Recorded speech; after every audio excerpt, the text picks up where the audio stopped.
Welcome back, everybody, to ISA Insider News. My name is Max Timm. And my name is Shayna Weber. And our headline of this week of April 11th, 2022 is all about animation appreciation. We just have to appreciate animation so much more. And it's funny to say that, but I think what this article is doing is trying to elevate it to a place of equality in the industry, which I haven't really even thought of it that way. And then when these writers put it out in the article, I was like, yeah, how have we not? What the heck, man? Okay, so there's an article that was in Variety on April 6th, and it is from Phil Lord and Chris Miller, who, if you don't know, they are the writers and directors of Cloudy with a Chance of Meatballs, the Lego Movie, most recently the Mitchells versus the Machines. They're a big deal in animation, and they wrote an op-ed, I guess, for Variety, talking about how Hollywood should elevate, not diminish, animation. And I couldn't agree more. There's a great part in the article that they're giving examples of, like, here are the people that could come up and present the best animated award or best picture for animation next year at the Oscars. And he's giving examples like Guillermo del Toro and Bong Joon-ho and Mahershala Ali. And he says, he could come up and say something like, tell the world that animation is not a genre, which I think is a huge key. But then it's a medium that at its best observes and amplifies the nuances of our humanity so that we can see ourselves and ourselves be seen, which I love what the writers are saying there, but also it allows kids to be seen, which right. It's just, I just, what's that cheesy song from the 80s? Which one? There's like 1,000 trillion. We Are the World. Oh yeah, that's not cheesy, that's iconic. The part of the article that really stood out to me is there's a huge audience for animation, and I think it was 10 of the most streamed movies this year were animated. Yeah, no, it's crazy. It's actually, and I don't mean to correct you, Shannon, but it's 7 of the 10 most streamed. Oh yes, thank you. 7 of the 10 most streamed movies this year were animated. But then 13 of the top 50 and highest grossing films of the year are animated. Right. Thank you for clarifying that. I couldn't read that far. I was like, what am I reading? For me, I watch a lot of animated movies because I have a kid, but that's not why I watch them. I think it's a bonus that I get to watch more of them than I might set out on my own to watch, just because it's obviously, like, I have a kid, so we watch that.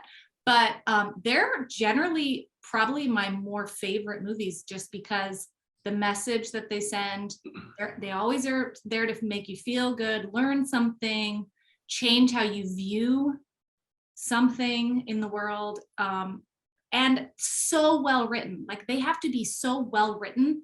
I think we've mentioned this in a previous broadcast that Pixar really is just truly amazing in that every single movie they release is excellent, like with no exaggeration.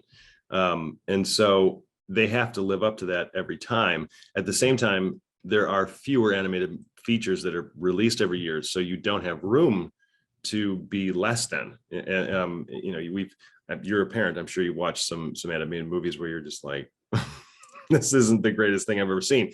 But I would say 9 out of 10 are amazing because they put so much time and effort into making these movies. Another thing the article's talking about is most of the time they have the best sound design, amazing so-called costumes. The artists are just incredible. And so there's so much more than just the story, which is almost always so much fun. But there's really real, like, meaning and message, and the visuals are incredible. I mean, Inside Out just completely blew my mind, and it's still one of my all-time favorite movies.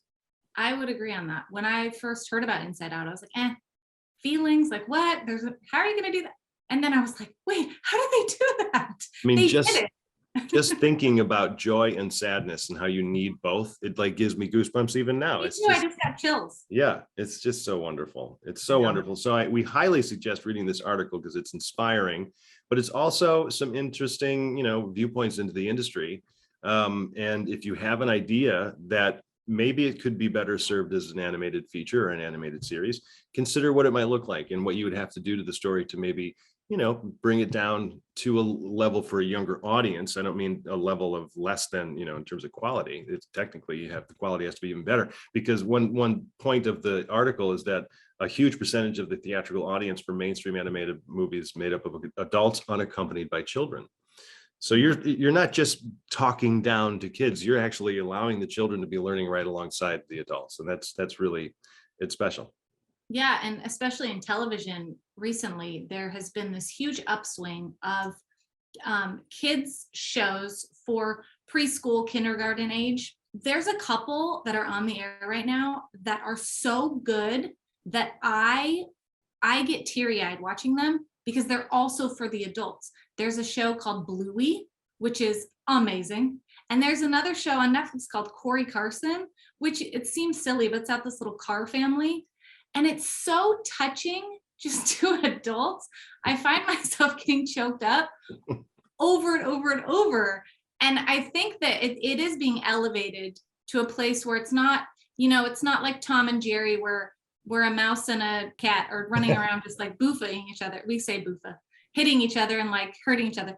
But there's more like family oriented shows that really the parents can get jokes out of that kids don't understand. And it's amazing. It's quite amazing how much it's all sort of elevated. And everybody watching this, like, you already know this. Like, this isn't, we're not giving you information like, didn't you know that you should be inspired by animated movies? I think it's just that we should be looking at it from a different lens, or through a different lens, from a marketing and business or industry standpoint. I mean, a huge amount, they're saying an unprecedented investment in animation production has already happened over the past couple of years, not only for the TV space because of COVID, and because those writers were under a different contract. So animation was able to continue during COVID, or at least during, part of the shutdown, or nonetheless, it was a different, animal. And so anyway, I'm kind of rambling at this point, but we just want to be looking at it from a writing standpoint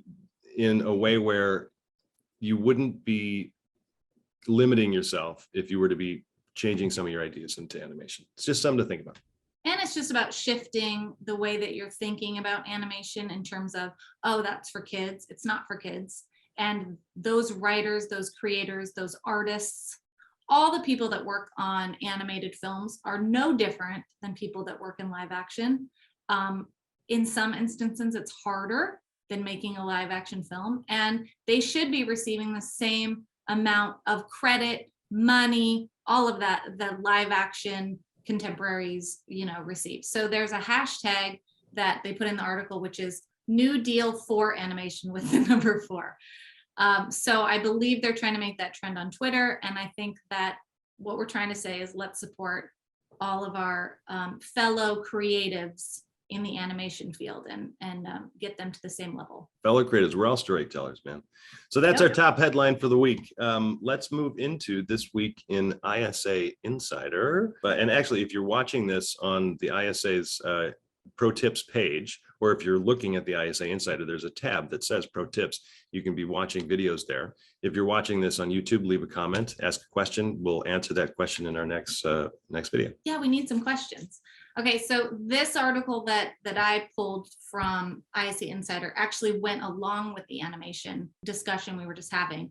It's an ISA article by B. O'Malley, and it's why a good script is even better when it infects people. And I think that's one of the things that animated films do so well, is they do infect you, not like a virus, but like they leave you different than when you first watched it. Thematically, animated films are so strong. And I think that we can all pull into our own writing and our own creating those same ideals of like, okay, I need heart. And it doesn't have to be a cheesy heart, but you've got to pull some sort of emotion in there so that people watching it are infected. Really well written article, kind of cheeky at times, but for the right reasons. And it's well written. He's making the point that we have to find something that's memorable. We have to look at our concepts just as much and spend as much time brainstorming our concepts as we do the actual writing on the page. I have lectured on that I don't know how many times, where you have to be working in levels and not go too quickly through a great idea. or at least an idea that you think is great. You have to test that idea out. And the hard part is making the decision, or at least coming to the conclusion that your project is unique and memorable. That's really difficult. I mean, how do you figure that out, Shayna? I mean, I think the hard answer is you just feel it. I don't know. That's my answer. I think it's mostly a feeling. I think that when I'm writing, we work really hard on not writing what we've already seen. And it's a really difficult thing to do because familiarity is like, oh, yeah, let's write that. And then you go, wait, I feel like I've seen that over and over and over. So then you have to like shift it. And then finding a surprise, a way to turn something that maybe has been told in a new direction. Those are the ways that we kind of try to trick ourselves, I guess, in writing to come up with a new way. It isn't just one answer to how do you figure out if your project's unique or memorable. There are so many different things. I think being a student of your medium is essential. You have to know other stories so that you don't just write the same one, everybody steals from anybody.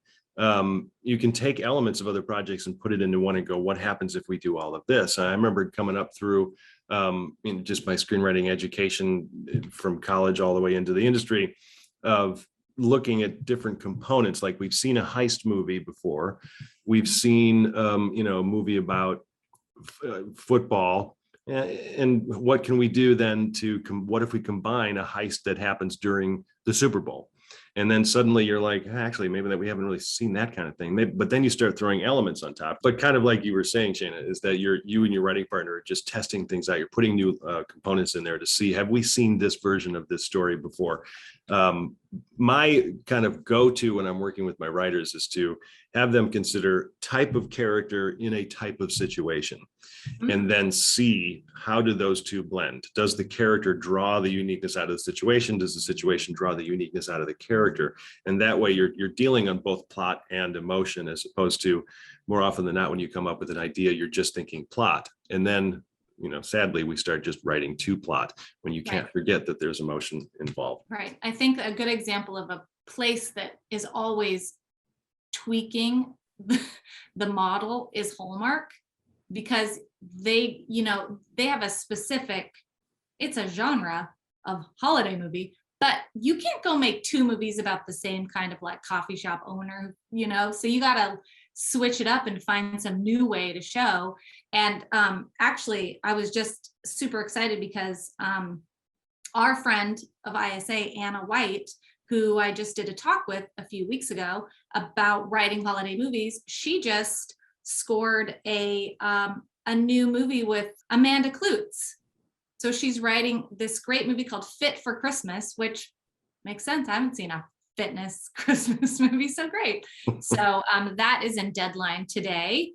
And so I'm just super excited for Anna. Yay. That's great. Work is work, man. And especially with Hallmark, that you can end up being part of their family, and it's a good family to be a part of. It is kind of funny to think how you have to fit the word Christmas in every single title. That in and of itself is like brainstorming a whole concept. I know. And then know what's already been done. I mean, that's like a special little zone. Yeah. And they make like 80 a year. I mean, I don't know if it's that many, but it's seriously like 50 some odd Christmas movies. It's insane. Oh man, you can make good living writing Hallmark Christmas movies. So check out the ISA Insider. As always, obviously, the name of our show is the ISA Insider News. You should be taking advantage of that. Start your morning with your coffee, looking at ISA Insider, checking out the news. There's all kinds of resources on there. Check it out. Personal news. We're going to do something a little different today. We are. Max and I, since we're over 5 episodes of our ISA Insider News, we are going to tell you a little bit about ourselves and give you a little bit of background about who we are and what we do and what we like. The irony is I did all the preparation for all the other segments except for this one. So this is going to be completely off the top of my head. Go ahead. You can start. Let's go back to the beginning. It was a cold, snowy night. I was born in the summer. Yeah, I was born in Bend, Oregon, which if you don't know where Bend, Oregon is, it's where the last Blockbuster is. So it was a snowy recreation town in Oregon. I grew up on a farm. I was in 4-H, and we'll throw a few pictures in here so I can really embarrass myself.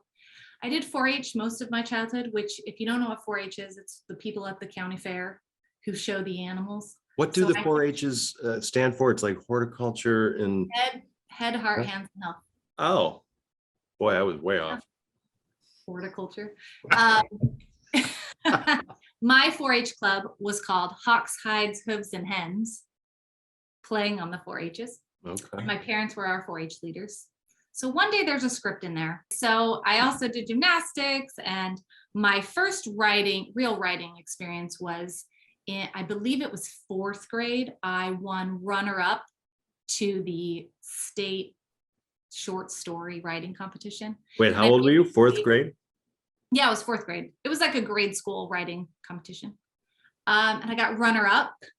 And that was sort of the first time that I went, hey, I can write. And I still have that. I still have that little short story that I wrote. I basically ripped off The Secret Garden, and put a tiger in it who found a secret playground. Hey, man. Hey, imitation. Yeah. So anyway, then I played sports and did all that stuff. And I went to Oregon State for college, where I studied engineering. And Didn't know that. Engineering. You I gotta be did. kind of smart to be I'm just kidding. I'm That's why I left. just kidding. I did that for 2 years, and then I was like, I don't want to be doing this, because I love the design. I loved the design aspect of it, but not so much the physics with calculus aspect. Oh God. So yeah, so I switched to communications, finished school, moved to LA. I moved to LA because I had an internship at Paramount for set design. And the day I got here, the show got canceled. And how old were you? You were what, like 21, 22? Just turning 22 that summer. So I did casting for music videos, where me and the casting director would drive down Melrose and jump out and talk to people that were interesting looking and be like, do you want to be in a music video? Do you want to be in a music video? And then I got my first job, my first like actual assistant job on The Weakest Link, which was one of the first game show reality shows. And that's how I started my reality TV producer trajectory, that I spent 15 years working in reality TV. The whole time I was writing, but I wasn't really committed to it because I was trying to figure out how to work my way up. Even though it's very similar in production, people are like, no, scripted and unscripted are totally different. I totally disagree. Yeah. Anyway, so I did that for 15 years. I worked on a lot of different types of shows. I know a lot of really random weird facts. I know how to build a ski ramp with eggs. I know how to build a beer making mechanism using sound waves. I know a lot of really weird random info. And obviously this was not all in The Weakest Link. No, I worked on many, many different kinds of shows. And then I had a kid, and I couldn't work on set for 16-hour days. So I just decided to fully shift over to writing and creating scripted material. And here I am. And you've been with the ISA how many years? I think almost four this summer. Yep. Wow, well done. And it's interesting because it doesn't sound that different from my trajectory in a way, other than the reality TV portion, because I grew up in small town farmland America. I didn't grow up on a farm.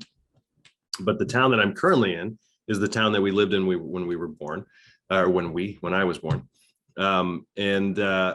Shortly, and ironically, the day I was born was the great like Midwest Chicago snowstorm of 1979. And my dad had to like shovel the driveway every single day and night for like 4 or 5 days in a row. And of course, the one day he didn't shovel the driveway, my mom decided that she had to go to the hospital. But yeah, so I arrived on a really crazy stormy night. I think we went down to Chicago in the northern suburbs first. I was there until like I was like 1.5, maybe 2. Then we moved to Morgan Hill, California, which is near San Jose. We lived there for a year. And then because my dad worked in the pinball gaming industry at the time, and it was huge. Turned out the company he was working for wasn't all that great. So he was like, I think we should probably go. Came back to the Midwest and pretty much lived here in this teeny town my whole life until I went to Holy Cross College, which was at the time a transfer intent school for the University of Notre Dame. If anybody's seen the movie Rudy, that was kind of what I did, just minus the football. Went to Holy Cross College first, but I was an athlete growing up. I loved baseball. I still strongly believe that had I chosen that path, I might have at least been able to go somewhere within at least a semi-pro minor league way, but I just didn't choose that route. Loved it and still do. I ran track in high school, cross country, played a lot of basketball. Sports were something though that I just, and you know this, growing up as any form of an athlete, anybody watching you including you, Shayna, but there's a difference in physical ability. Obviously, you see people who are just gifted, but there's a mental thing that comes with it. Like if you can't handle the pain, if you can't handle how difficult it is, the losing, the rejection, you got to choose something else. And screenwriting isn't that much different. From there, went to Holy Cross College, had every intent to move over across the street to Notre Dame, but found Columbia College in Chicago. I compared my class schedule that I was going to have at my junior year at Notre Dame compared to the class schedule I was going to have at Columbia. And I was like, I'm going to go to Columbia because it was not even close in terms of, I was going to be taking either like 2 semesters of calculus, 2 semesters of a foreign language, 2 semesters of theology, I think 4 semesters of sciences and biology, and then at Columbia, it was literally classes on Hitchcock, Fellini, the suspense thriller production. And I'm like, heck yeah. So I did that, really happy I did, because from there I ended up going to Los Angeles as like a final semester of my schooling. Spent a semester on the CBS Radford lot, taking classes, kind of touring things around. It was a really nice segue into the industry because I was surrounded by a bunch of 21-year-olds that we also, nobody knew what they were doing. Stuck around for about 6 months, ended up moving back home because I was broke. And that kind of started from like late 2002 until 2006, where I tried making it happen over and over again. I moved back to LA, it didn't work out, I came back home. So I've driven across the country back and forth 19 times from the Chicago area to LA and back. I actually know landmarks that you wouldn't, hey, there's that sign that nobody sees. But I finally found my first job at working as an assistant at a distribution company. I knew nothing about distribution. I was a terrible assistant. Worked there for a little over a year, but then I found a place called Writers Boot Camp where I started taking classes. They ended up hiring me. And I worked there for a little over 6 years as everything from their creative director to the director of development. I was teaching their live classes. I was consulting and eventually coaching our A-list clients. And I was handling and managing all of our events. And it was a lot. And I kind of burned out. And so I took some time off, wrote a lot, wrote a novel based on this little shredded winged 16-year-old pissed off fairy. I shouldn't say pissed off. She's just angry with her plot in life, but ended up getting that published. Long story short, I found my way to the ISA by, I think it was 2015, and I have been here ever since. Well, there you go. That was pretty quick. I mean, I think both of us could probably go quite a bit longer. There's more things in there we could have said. There's a lot more, just because we want to get into our next segment. But if any of you have any questions for either of us about anything, about our upbringing, about how we made it into the industry, we've been through it just like most of you watching have been, or maybe you haven't. And so put some comments on the YouTube channel if you're watching it through YouTube, and we'd be happy to comment back. Viewer mail / Twitterverse. So we always look at Twitter and try to see what the hashtags are. What are people talking about? If you don't know the hashtag script chat hashtag, you should just follow it. And there are tons of writers on there asking a lot of questions. It's really helpful, totally free resource you should be taking advantage of. What's the first question that we had here? How early in the screenwriting process do you write a logline? It's a good question. One of the reasons I chose this particular hashtag, or at least conversation, is because there's no drama. Like people weren't arguing about things. Like Twitter can just go off on, into conflict. You were wrong when you write a logline. You were wrong. Right. There's no perfect answer. I think. Well, what do? Do you write the logline first? I would love to say that I write a logline first. I think I write something of a logline first, just so you can easily sort of explain what it is, but I don't technically write a logline till I'm done. I think, and I always get into semantics when it comes to these things, because vernacular and vocabulary and everything can be misconstrued in some ways. So I I tell my writers, don't worry about writing a perfect logline. As if this logline is the one that you're going to pitch. You haven't even written the project yet. You really don't even know how it's going to flow. So write a really long-winded run-on sentence. Who cares about formatting? Nobody's going to read it kind of logline. And, you know, it could be a whole paragraph where you're just plugging in components and elements, main character, the secondary character, the flaws, their pursuit, who the opponent is, what the opponent motive might be. You use it as a brainstorming tool. And so in that way, I would say I write a log line first, but it's really not a log line at that point. You just call it that to help get in the mode. Eventually you start shaving it off. And by the time you're done writing the project, you rewrite the log line in the form of a faster, you know, shorter version, just so people can actually read it. I feel like log lines, even over the past year, have changed. I feel like they've evolved into not so much being one sentence or one long sentence. Yeah. I feel like for me, when I'm reading a log line, I really do want to know what's going on. I don't really want like some short little tagline-y mystery thing, because then I have to go read the synopsis. I just want to know in your log line what's going on and who's like who your main character is and what they're up against. Is that so hard? Right. Yeah. I think it also it harkens back. I never use that term. It's fun to be able to use it sometimes, to the old days when log lines were not shared so easily. Yeah. You know, this was long before the internet, much less social media. And so log lines were very specific pitch tools. And so executives back in the, you know, whatever, 50s, 60s, 70s, 80s, 90s, they had different expectations. They needed that hook right as quickly as possible. You know, here, bam, this is the fun little take, you know, sharks meet tornado or whatever. Now, because so many of us, executives, producers, agents, reps, we read so many log lines. There's so many contests that you do have to give us a little bit more now. And so that's, I totally agree, Shayna, that the log lines can be longer. Sometimes I've seen log lines in 2 sentences and my brain kind of clicks like, okay, it's not a log line, but I don't care. Like, I'm still going to read it because it takes me 8 seconds, you know, but as long as everything's in there, that's what matters. You've got to get the components in there so we understand character meets situation, situation then changes character. I think that's the basic lesson. That's a good one. It just reminds us that Twitter really is an incredibly useful resource. It's totally free, and you just follow those hashtags. It's a great education. You take what you want to use, you throw away the rest, and you move on. Right. So we have an ISA pitch panel coming up on May 19th. We do. Yeah. And the pitch contest itself is closed, but we are judging right now and picking out our winners. And we will also be hearing pitches from our current fast track fellow winners. They're always fun. I mean, because the team really works hard to vet and pick the best pitches, and then we hear them. We sometimes see the visuals. So yeah, May 19th, you'll be hearing about that a lot more over the next month, as you know, we're going to be doing this broadcast every week. But then Wednesday, April 20th is my next webinar for all free ISA members and Connect members. It's going to be Understanding Structure, the difference between TV versus feature structure. I could probably have an 8-hour webinar on that topic, but I'm going to try to get it into an hour. And so you could register for that. We already have a whole bunch of people registered.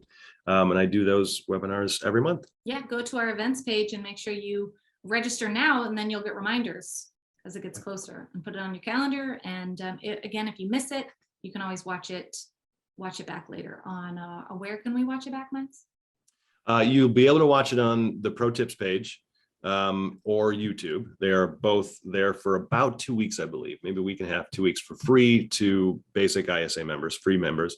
Connect members, though, will get and have access to all of the previous webinars on the Pro Tips page after that, like week and a half, 2 week mark.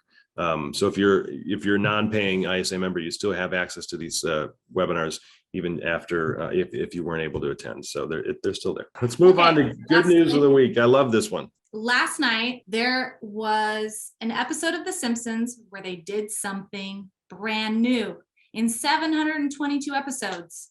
That's hard to do. But last night, there was an episode where they featured a deaf actor and American Sign Language for the first time on The Simpsons. And I think that is, It's awesome. And what I thought it was interesting, it's a really quick, short article. You can just read it.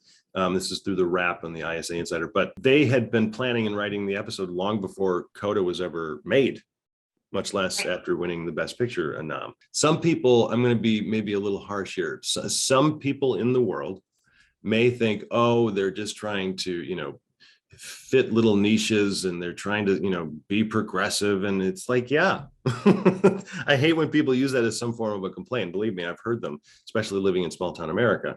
But yes, that's exactly what we're trying to do and be. We're trying to be progressive. And yes, we're trying to fit content in niches for audiences that don't usually get content. I don't know why that's a bad thing. I think it's obvious that we should be doing that because there's a lesson to be made.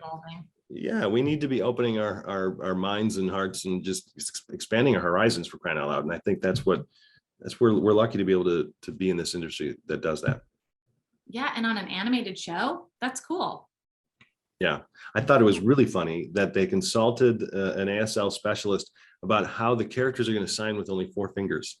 That's awesome. That would be tricky, right? Yeah, including reviewing preliminary versions of the show's visuals to ensure proper signage. Yeah, they went for it, and it's been a while since I've watched an episode of Simpsons, but I think I should watch that one. I know, me too. I'm gonna go find it and check it out. Well, that's it for our show. ISA Insider this week. Make sure you give us a comment below or a like, anything. I think that's where it goes, right? Below. Somewhere down below us is where you can comment and like, and yeah. Send us your questions, all of that. Yeah, obviously, if you're on YouTube, you want to do that. If you're watching this on Pro Tips, take advantage by ISA Insider. There are all those tabs up there. We have podcasts available, lots of stuff available for everybody. But thank you, everyone. Shayna, this was fun. I think about 75% of what you told me about yourself, I didn't know. No. Well, there's plenty more. And I'm going to find that picture of that. I have a picture of that ski slope with eggs in it. Okay. All right. Yeah, I'm going to have to find some pictures too. But all right. Well, thank you, everybody. Thank you, Shayna. Everyone have a great week, and we will see you next time.